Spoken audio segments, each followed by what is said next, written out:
After Wang Yun was killed, Li Jue, Guo Si, Fan Chou, Zhang Ji, all four of them marquis, of which Li Jue is the most powerful, who had the power to set up a government, while Zhang Ji is the least powerful. He stayed in Hongnong and then went to Shangxian County. Of these four, Li Jue, Guo Si and Zhang Ji all belonged to the Niu Fu branch, and only Fan Chou was not, which set the seed for future civil strife. In 194 AD, Ma Teng, who was stationed in Meicheng County, had a personal matter to ask for help from Li Jue, who did not agree. Ma Teng was furious and mobilized his troops to prepare for an attack on Li Jue. Emperor Xian of Han rushed to send an envoy to mediate, but Ma Teng refused. When Han Sui, who was stationed in Jincheng, got the news, he also led his army to persuade for peace. As a result, Han Sui lived up to his reputation as a warmonger. Instead of persuading Ma Teng, he was persuaded to rebel, so Ma Teng and Han Sui joined together and marched to Chang'an. Although Ma Teng, Han Sui, like Dong Zhuo, were warlords in the area of Liangzhou, they had little connection with Dong Zhuo's clique. Although Dong Zhuo, Niu Fu, Li Jue, Guo Si and the others were rude, they at least belonged to the official army, while Ma Teng and Han Sui were both rebels, so it was no wonder that Li Jue looked down on them. Li Jue sent Guo Si and Fan Chou to lead their troops to attack, and the two sides started a fierce battle at Changpingguan, resulting in the defeat of Ma Teng and Han Sui, with more than 10,000 dead and wounded, and each of them fled to Liangzhou in separate directions. During his escape, Han Sui was chased by Fan Chou all the way to Chensong. Seeing that his life was in danger, Han Sui had a bright idea, and said to Fan Chou, "We are from the same hometown, and we have no personal grudges, so you may be able to use me in the future." Fan Chou himself is from Jincheng commandery in Liangzhou. On second thought, there is really no need to fight for their lives, so the two of them held hands and laughed, and talked happily for a long time before reluctantly leaving each other. After returning to Chang'an, Fan Fu was suspected by Li Jue for this incident. At the beginning of 195 AD, Li Jue sent someone to assassinate Fan Chou at a banquet and annexed his troops. Chang'an entered the period when Li Jue and Guo Si were in charge of the imperial court. Li Jue, Guo Si were both subordinates of Niu Fu. The two did not have factional disputes, so they would have got along very well, but things are bad in a woman. This woman is Guo Si's wife. He thought that Guo Si often went to Li Jue's house for banquets because he had a crush on one of Li Jue's pretty maids, so he deliberately provoked the relationship between them, and insisted that the edamame beans were poisonous, and also instigated Guo Si to drink fecal juice to induce vomiting. This is now a big embarrassment. Sheet soup are drinking, it is not poisonous, has become poisonous. Guo Si attacked first, and Li Jue of course did not show weakness. The two deployed their own troops, and a melee broke out in the city, Li and Guo fighting each other for several months. Tens of thousands of innocent people died. Chang'an City actually appeared to eat people. White bones piled up all over the road. Daylight robbery abounded, relying on Emperor Xian to open the granary alms porridge. The people did not all starve to death. In order to provide relief to the victims, Emperor Xian of Han also raised some funds, which was learnt by Li Jue, who even used the lack of military pay as a reason to rob them by force. Then, Li Jue sent people to take Emperor Xian of Han by force to the military camp and detained him. The soldiers, in chaos, entered the palace to rob the palace maidens and properties, and set the palace on fire. Emperor Xian sent Yang Bia and other ministers to persuade Guo Si to make peace. Guo Si not only did not agree, but also to hold the ministers who came to persuade to make peace as hostages. In this way, Li Jue held the emperor hostage, Guo Si held the ministers hostages.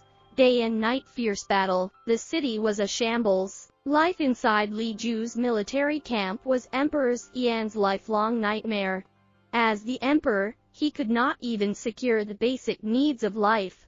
Not to mention the fact that the ministers did not have enough to eat. Even Emperor Xian ate rotting and stinking cow bones. It is no wonder that, after the death of Li Jue, Emperor Xian of Han, who was such a good-tempered man, ordered his head to be hung up for public display to express his strong hatred for Li Jue. After Li and Guo had been fighting each other in this way for several months, Zhang Ji came to persuade them to make peace. Plus Yang Feng betrayed Li Jue at this time, weakening Li Jue's power, and only then did Li Jue and Guo Si agree to stop fighting and make peace. As the palace in Chang'an had been burnt down, Zhang Ji proposed that he wanted to take Emperor Xian of Han to Hongnong, and the ministers agreed. It was only after repeated negotiations that Li Jue and Guo Si agreed to release him. It was then decided that Guo Si, Zhang Ji, Yang Ding, Yang Feng and Dong Cheng, a general of Niu Fu, would guard Emperor Xian back to the east. Dong Cheng, a vassal of Niu Fu, whose position in Dongzhu's clique was even lower than that of Li Jue, Fan Chou and others, and whose power was also small, was also promoted to the general of Ji at this time, and guarded the emperor alongside him. The journey was full of difficulties and problems. First of all, Guo Si thought that he was the strongest, so why bother to share with all the others? He might as well keep Emperor Xian of Han all to himself. Guo Si then plotted to take Emperor Xian back to the west, but the plan was leaked, and Guo Si, who had offended the public, was the first to be defeated.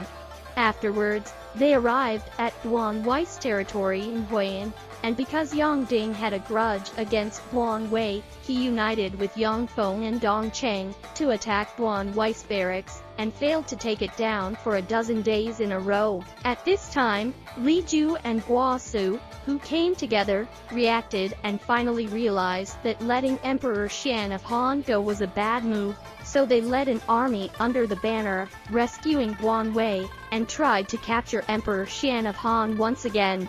As a result, Yang Ding was defeated and fled to Jingzhou, where he was killed by Liu Bia. Li Jue, Guo Si and Zhang Ji, after all, belongs to the same faction of Niu Fu, plus Zhang Ji was at odds with Yang Feng, Dong Cheng and others, so Li Jue, Guo Si, and Zhang Ji after a roundabout way, but also united, fighting with Yang Feng and Dong Cheng in Hongnong. As a result, Yang Feng and Dong Cheng were defeated. Half of the officials were killed or wounded, and the officials' family members and royal belongings were thrown all over the road, so that even Emperor Xian of Han could only sleep in the wilderness. Since Yang Feng was a member of the rebel army, he secretly sent someone to the east of the Yellow River to contact Han Shan and other former leaders of the Yellow Turban Rebellion to lead an army to protect the emperor. When Han Shan and others arrived, he and Dong Cheng and Yang Feng temporarily defeated Li Jue, and Emperor Xian's carriage was able to continue to move forward. Li Jue and others soon led their troops to come after them, attacking and killing along the way. By the time Emperor Xian of Han arrived at Shan County, there were less than 100 imperial guards around him. After some discussion, all of them secretly prepared a boat, wanting Emperor Xian to cross the Yellow River by night, but the embankment of the Yellow River was dozens of meters above the water and it was impossible to go down. So a rope was pulled, and the guards were asked to climb down with Emperor Xian on their backs in front of them. After reaching the river's edge, the soldiers scrambled to jump onto the fair, with countless hands grasping at the edge of the boat. Dong Cheng and others were afraid that the ferry would capsize, so they used their swords to cut it, and the boat was piled up with chopped-off fingers, so many that they could be covered with their hands. In the end, only the emperor, empress, Dong Cheng, and other dozens of people crossed the river.